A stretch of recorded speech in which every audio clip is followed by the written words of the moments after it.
Welcome back to the Purpose Producer Podcast. I'm your host, Georgia Dawkins, and this is season 4 of the Purpose Producer. Look, this season, we are doing something very special. We are celebrating Black boy joy. And that means I'm talking to Black men of all different ages about how they define joy, how they cultivate joy, and how they spread joy. And today's guest, we're running it back from season 2. He's amazing. When he was first here, y'all, he was but a young buck, a young travel blogger, and now he's a whole television host. Y'all, please welcome back to the Purpose Producer, Mr. Jeff Jenkins. Look at me. Ooh, that's a little Arsenio. A little like Arsenio. Come on, I love it. I love it. I'll send you your money later. I'll send you your money for that intro. Okay, is that trademark? I don't know. I don't know. No, I'm so glad to be back. here. Thank you. It's an honor, like always. I'm already in my feelings, so that means it's gonna be a good podcast today. I'll tell you that. Because it's just, when does anybody get to talk about Black boy joy enough? You can't get enough of it. And I definitely know I haven't had a podcast or interview I've done where we talked about this. So I'm excited. Yes. Look, I definitely owe you a hug, brother. We talked on the phone last year before you started filming, and I'm just so happy for you. I'm so happy for you. Where are you on the scale of 1 to 10? Where's the joy on a scale of 1 to 10 today?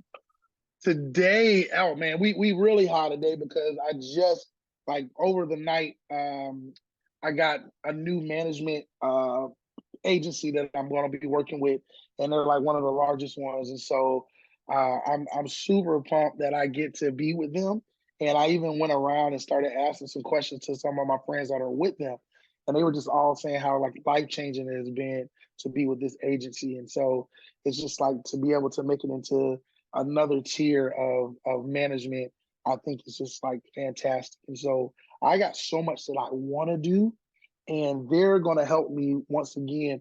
They're going to be the ones that help me get to those dreams, because I want to help people. I got goals for days, and I'm already got a lot of goals that are coming through and are actually manifesting themselves or unfolding themselves. And so to me, I'm pumped up and I'm drinking the Kool-Aid now. So I believe drinking that your own Kool-Aid, man. Oh my gosh, what? I'm wishing purposeful partnerships for the rest of this year, okay? Anybody who's coming through is here to help us elevate and get to that next level, man. I'm so happy for you. Your skin is flourishing. I know for y'all listening, y'all can't see, but Jeff is out here glowing. Jeff, what's your skin routine?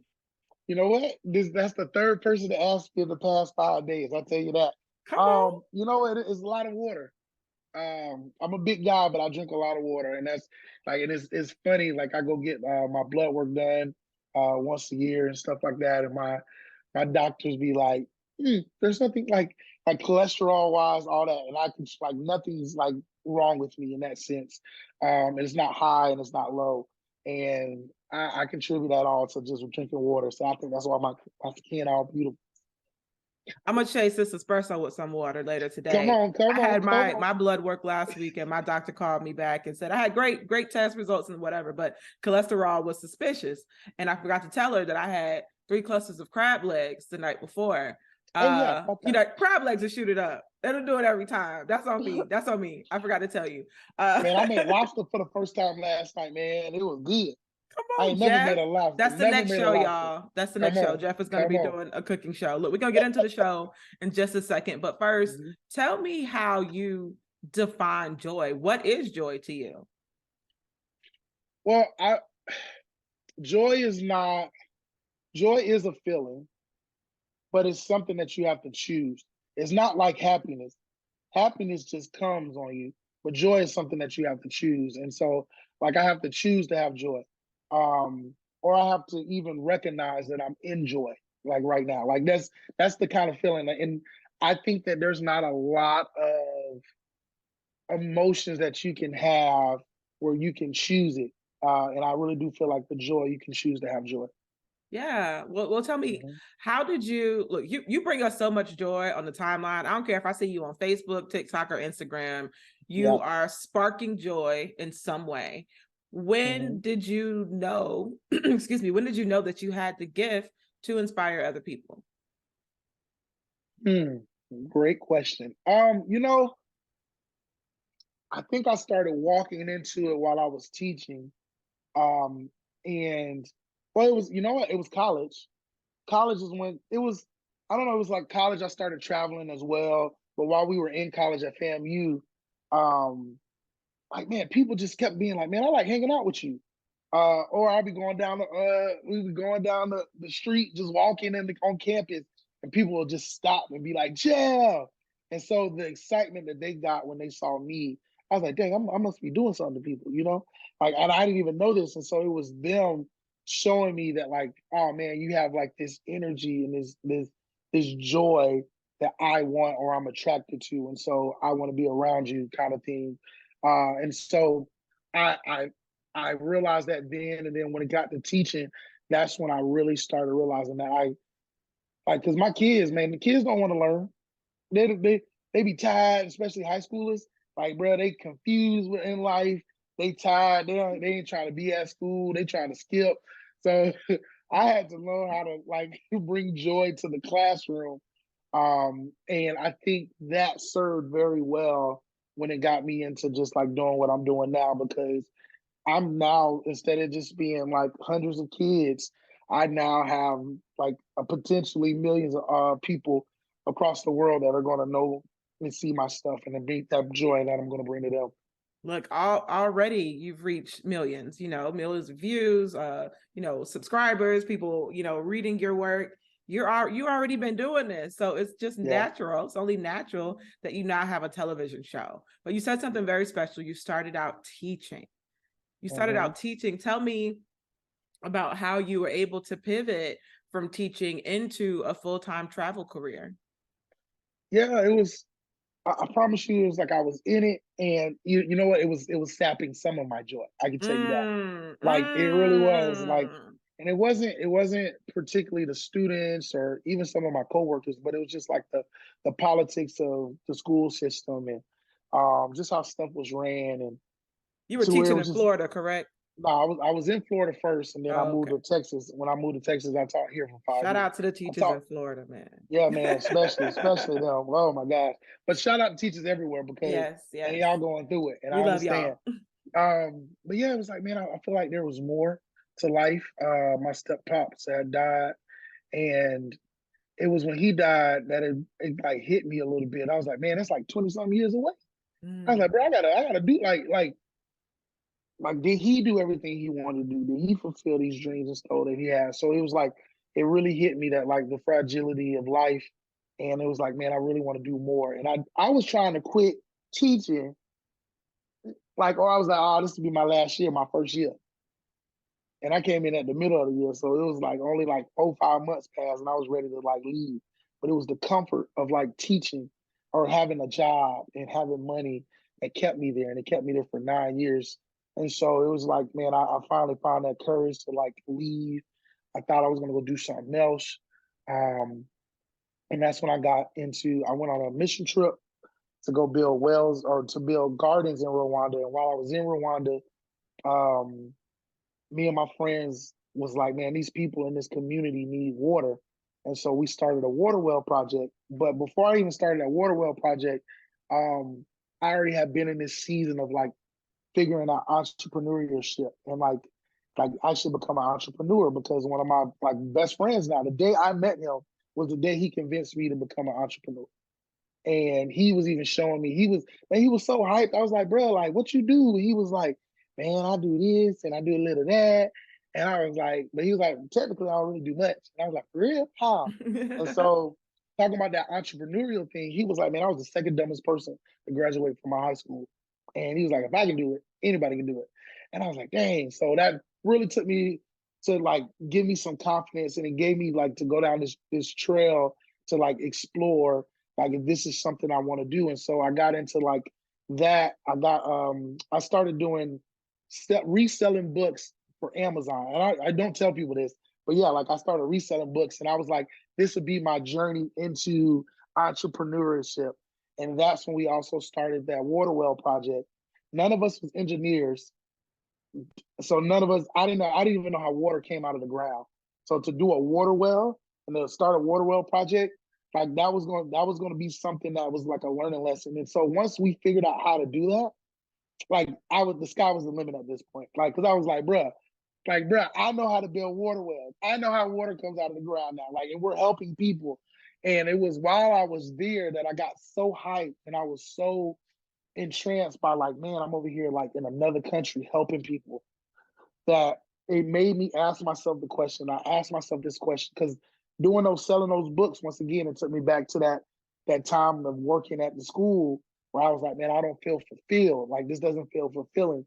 And so I kept asking myself while I was in Rwanda, I kept asking myself, like, man, if money wasn't like an object, if you didn't have to worry about money, whatever dream that you had, like, was to actually happen for you, like, what would you do?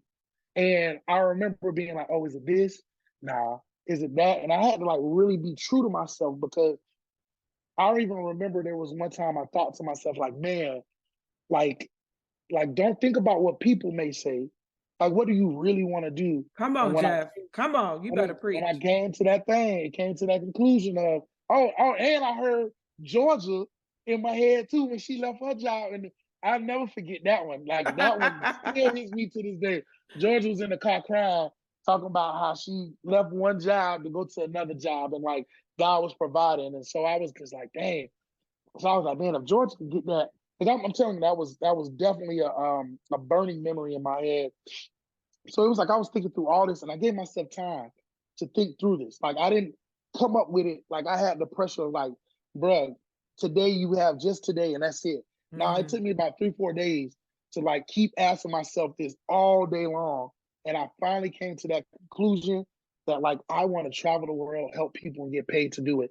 And for some reason, because it was like, man, it was the true self. It was my trueness. Like, I was like, bro, that's what you really want to do. So I committed right then. That was Man, easy. we have so much Because fear around that. Even when we see the vision clearly, Jeff, sometimes that the vision can be so clear and so big that it's intimidating. And then it oftentimes immobilizes us to not do nothing because now we're afraid of our potential. Now we're afraid of how big it can be. Did you ever have that fear? Did you ever second guess, what you saw so clearly that day? what? Yes, yeah. Every single day, man. I mean, we Like, God, say talking. it again. Say it again. Say it backwards. Yeah, Say it. it Yeah. was a lot. It was a lot. It was one of those things of like, well, one, I then started going down the journey of like, yeah, did I hear this right? Like, this is what I heard. To where I had to like figure out, how am I gonna do this? Like, literally at this time, this is like 5-6 years ago. At this That's time, it. Oh there my wasn't. God, Well, Jeff. that's That it. feels It not feels long, but I ain't gonna lie, it still is yesterday. long now when I'm thinking about it. It's still long. But even in the social media realm, like 5-6 years ago, there wasn't still that many travel influencers, especially Black travel influencers, Right. making like a living off of this. And so, only person I had was Rachel Hill. She was my example. Shout out to Rachel. That's my Rachel was here girl. last season. Yep. Oh yeah, that's my dog. And so, like, we grew up together in college, and she had a passion for traveling. And so she even told me when she did her 2 weeks, like, Jeff, I'm putting my 2 weeks in at Johnson & Johnson. Woo. And I was like, bro, you can get paid to do this? I was like, you can get paid. So it was like, that was always in the back of my head too. So going from those examples, like, that's all I had. But it was like, man, if she can do it, then I started looking at everybody else. Like, okay, let me go find the 5 people I want to be like. Like, let's bring all that together. So it was Yep. like, Yep. this whole time, man, I'm glad that I went about this from a business mindset. So I started learning from how like business entrepreneurs do it. And then I started looking at the social media people too. And so it was like, bro, if they can do it, I can do it too. And that's the thing I had to keep telling myself. Like, there was nothing wrong with me.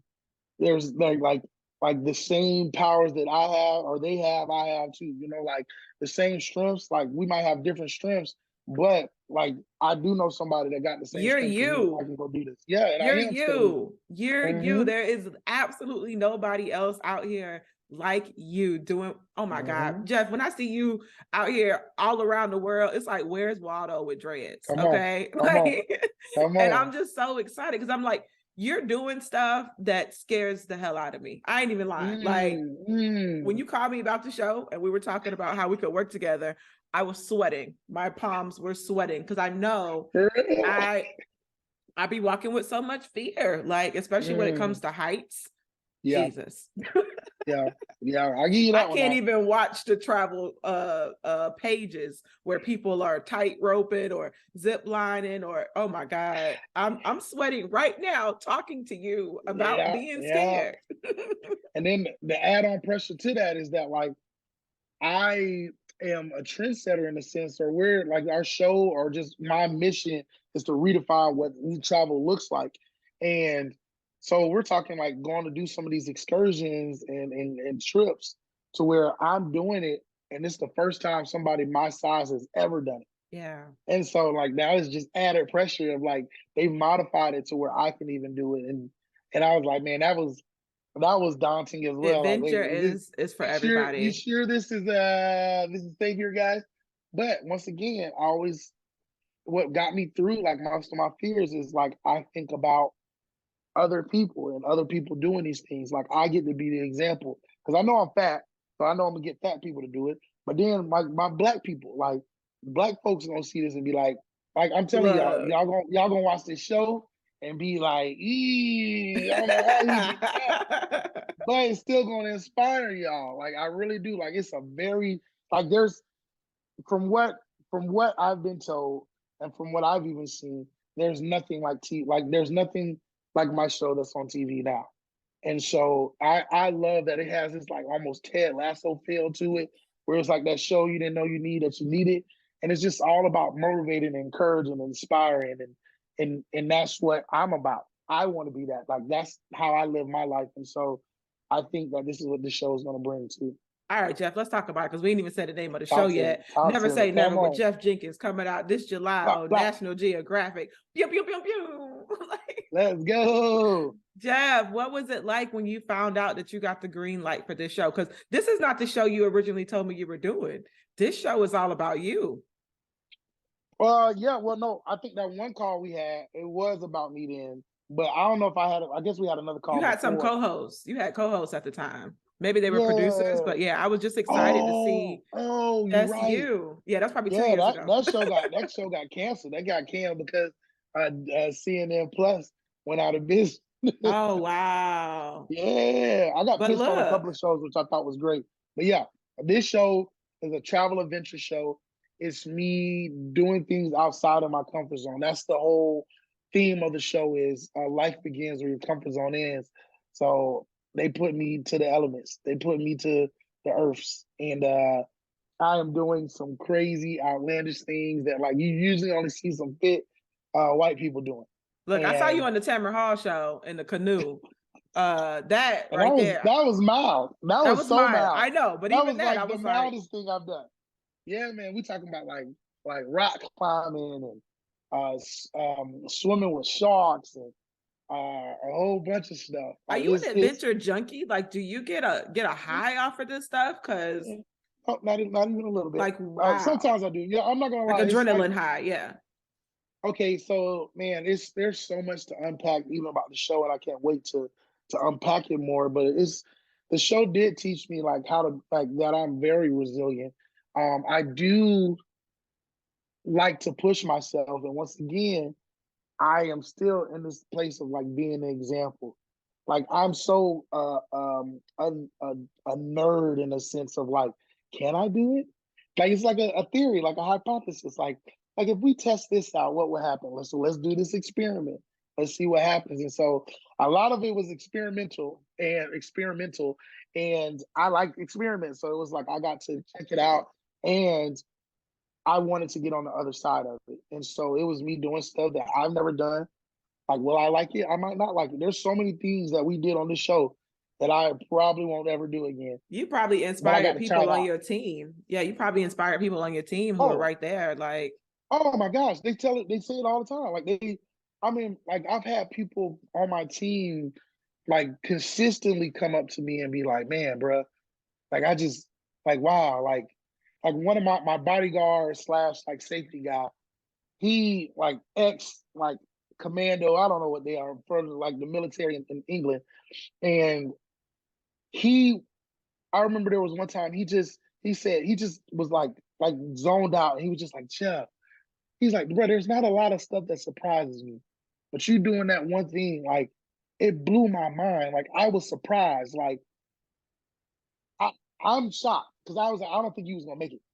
And he was like, bro, you killed it. And he was like, bro, it makes no sense to me. And so I think that to me is amazing that like my team, we inspired each other, and I got to inspire them, and I thought that was just like fantastic. So I know for a fact that this show is going to inspire the world.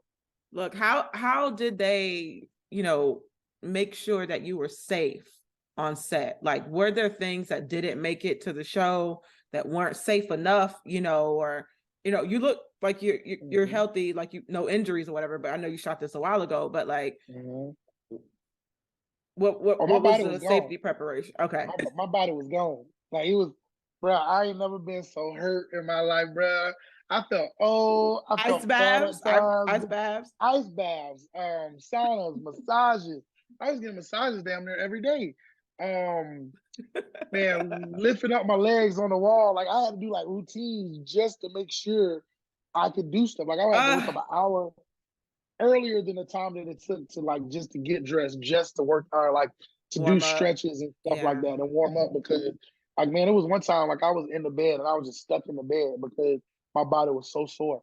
But yeah, like safety wise, that guy I was just telling y'all about, like the man, he knows his theme. Like he does TV shows. They're like it's like safety on top of safety. So they make sure that I'm really strapped in tight. There's a lot of modified things that they created for me that I think is great because a lot of times it just takes an extra like piece of rope or something like that to allow somebody my size to be able to get on. So that showed these tour operators like, oh snap, that's it. That's all we had to do is just add this one extra little piece, and it's safe, and they can all go do it. So now we can get a whole new market in to market to and get them on our experiences. But yeah, there was multiple things like my one producer, and I love her to death, named Tara. I love her. She was like Mama Bear. She was like, bruh, like she'll be the one to be like, Jeff ain't doing that. Wow. And there was multiple things I found out. She'd be like, Jeff ain't doing that. So now just y'all go figure something else out because this ain't gonna work. Come on, she was on it, and so and she does a lot of travel shows, so this is not her first one. And so that was that. And like I also realized very quickly that they want season 2s and they want season 3s, or they want to keep working in the industry. And if they kill their talent, none of them will have jobs. Facts. Facts. So they were going to make sure that I was taken care of, and I felt very safe in that way. Look, I know that one of the things we talked about was diversity behind the scenes, making sure that your team was, representative of who you are and the people who you talk to, your audience. So what was that? How were you involved in the process of picking the team? Well, I didn't get to pick. That was the thing, because I showed I brought your behind with me. But did you get what you wanted? In some ways I did. This was, all I said was like, bro, I want diversity. Let's make it happen. And I was like, I represent diversity, so I want diversity on my team. And so, like, man, we had a lot of women that were at the top. Like, our head producers were women, except our showrunner. But we had a lead, or we had a DP, a director of photography, that was a woman. There was one episode that we had. There were more Black people on set than there were any other nationality. And all the Black folks say, everybody else been in the industry longer than me, so I'm just there. They all like looking around like, they was like, wait a minute. It was like, yo, I've never seen this many Black people What's on that set. meme with all the Spider-Man? It's like, you a Spider-Man, you a Spider-Man, you a Spider-Man. Exactly. That's what it's like being Black on set with other Black people. It is. Oh, every time. And we be having moments. And I remember I did something while we was in Japan. And I was like, I opened the door and I was like, good morning, my neighbor. The camera guy downstairs, my dog Shelby, he just dying laughing because he knew exactly what I was going with. And so it's just like, man, to have those kind of moments with people. And we even had to fight for some of these things. Like some of the things I said, like I had to tell like my showrunner, like, hey bro, like this is like, this is something culturally relevant. Yeah. And like, you might not get it. Yeah. but a The lot of other audience will get people it. will. Yeah, a lot of people in the audience will. And so that was what we try to do. And so I love the fact that like even now, like I actually have a meeting today with like some of the Nat Geo folks from like the PR, like the PR, the marketing that they're putting behind the show, I think is fantastic as well. And a lot of Black people don't even get that. And so I am very honored to be in the position that I am in right now. Man, I saw you well, not at upfronts, but saw your pictures of at upfronts, and you know, I've Yeah. seen you on these carpets, and you just look so beautiful. You look so radiant, so happy, so full of joy. Like you're exactly where you're supposed to be, and that is just it fills my heart. It does. It really You does. know, you know what's crazy? This is the part that's been so much fun. Well, one, I always tell people the secret to myself success is how grateful I am. I just have so much gratitude, like as it is, like it's fun, and like I also like so I had this thing that I hate. It was yeah, I did. I hated it. I hated that people only can see my jovialness. They only can see my joy. They only can see my childlike spirit, and they never like took me serious. All that has changed now, and that's the part I love. I'm like, yes, now y'all know. Like, haha, I You a told y'all. businessman now. I'm a businessman. Come on, somebody. But it was also one of those things of like, I still can be my childlike self, and people don't judge me for it like they used to. And so, like, I go into some of this stuff with just wonder, like, oh my gosh, like I'm on somebody's red carpet. Like, how crazy is that? And they've been throwing me into stuff. That's the The other thing. Like when I Disney went to red carpet, not somebody's yeah, red carpet. That's Disney and money. it is, That's man. Mickey And carpet. bro, I done met celebrities. I'm like, hey, hey, hey, hey, hey. And so, but they threw me in there like it was just like something I was supposed to be already knowing and stuff. Like going to upfront, I didn't know what that was. And to be there and to meet all It's a those big deal. people, to do that, it was Mhm. a very big deal. And I got to meet so many people just at that alone that just like, and guess what? They were all encouraging me. It was like, wait, what? And then that's where I found out that I don't even think I thought about this until we were there. But they were like, bro, you know you have your own show, right? And you was like, you like people was like, wait, it's your show? It's your own show? Like that's how they kept asking it. And I was like, yeah. And they was like, wow, that's amazing. And then it started hitting me. I was like, wait a minute. A lot of people don't have their own show. Like what and then the names in there too, like Jeff Jenkins is actually in the It's name. in the Like name, in the credits, in the that name, on the that lower just blew, third. oh my gosh, It's in blew the all of my headline for the mind. story. I Come mean, on. you're And everywhere. that to me just brings so much joy to my heart, knowing that like Nat Geo took a chance at me. But I know for a fact all my hard work and everything that I've been doing has led me up to these moments. And that to me is just that's what puts a smile on my face. That's what gets me going. These dreams that I have, like people say, like there's a book that I read called the 10X Rule, where it talks about like, man, your dreams need to be so big that they wake you up and or they not wake you up. They get you excited about waking up in the No, they morning. wake you up. They wake you up at Yeah, 3 a.m. when they be and like, you sometimes forgot about me? You forgot about me? It's well, nah, 4:30. nah. See, sometimes they have, but now I done got used to it. Now I'm like, hey, bro, we will. I'll see you in the morning. And it'll wake me up at 5. And that's good. Don't wake me up at 3. But now it's just like on that tip, like I'm chasing after dreams that are bringing me joy. Like these are things that I want to do, and these are things that I have to do, and so that brings a lot of joy to me as well.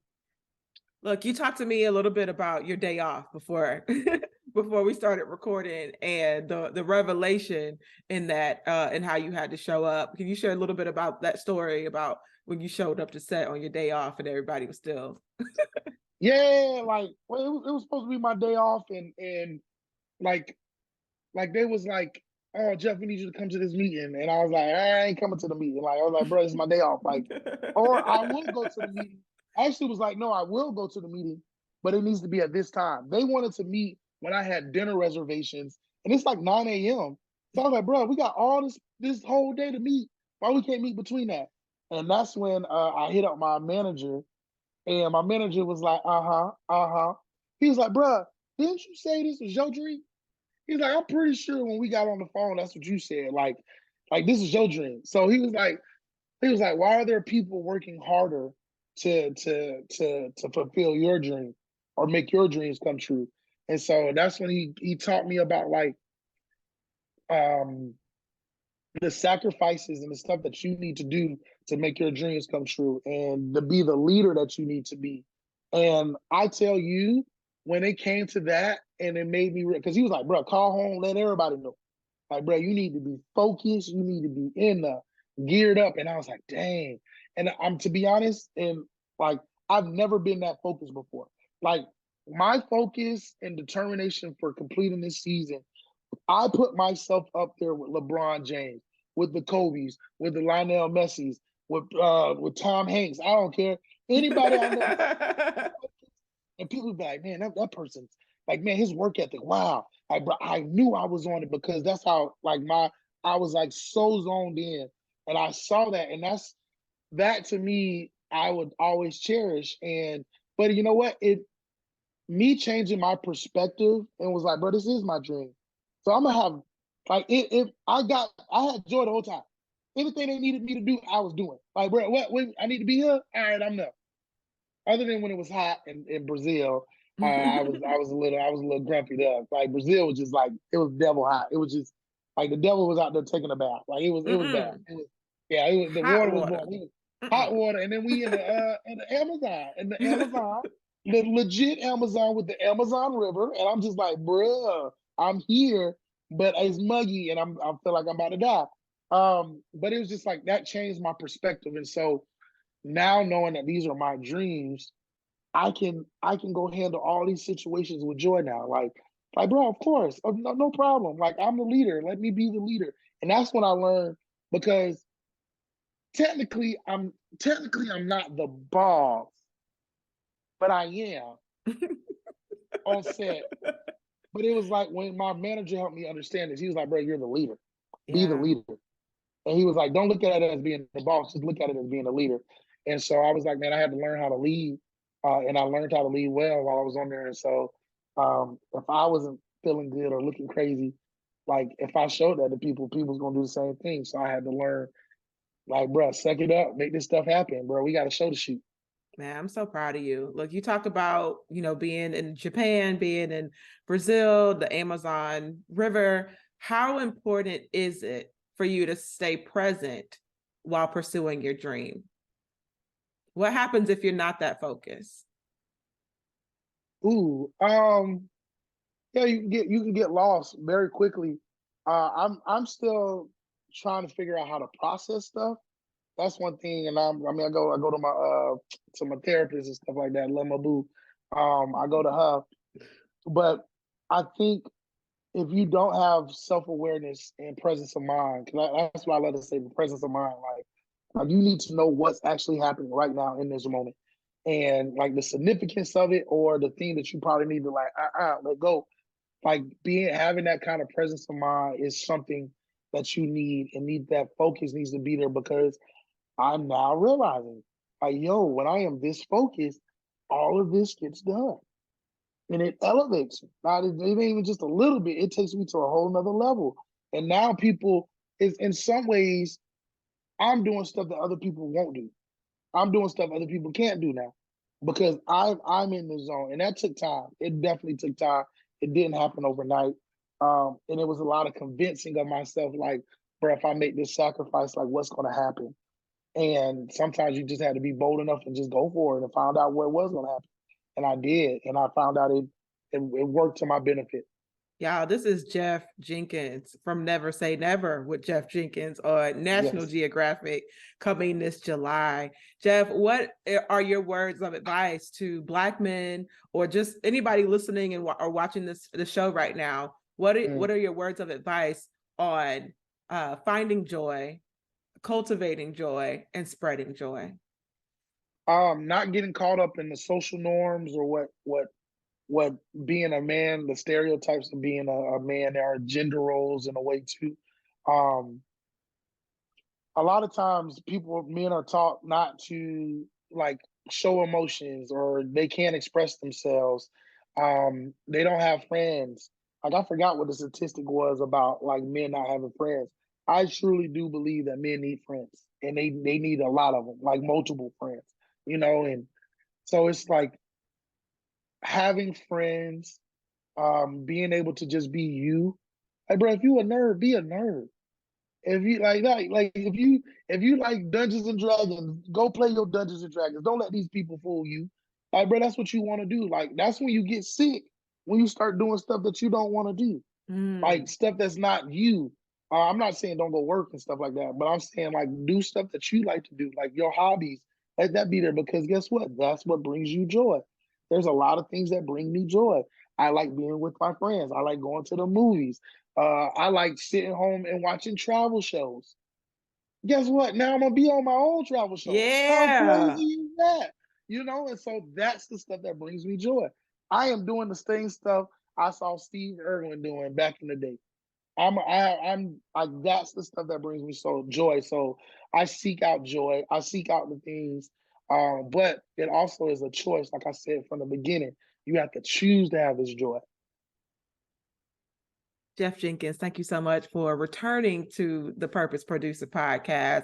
So Of happy to course. have you back. I cannot wait until July so I can see you pursue your dreams in real time. Just congratulations. No, thank you so much. And thank you for having this platform. I think this is beautiful.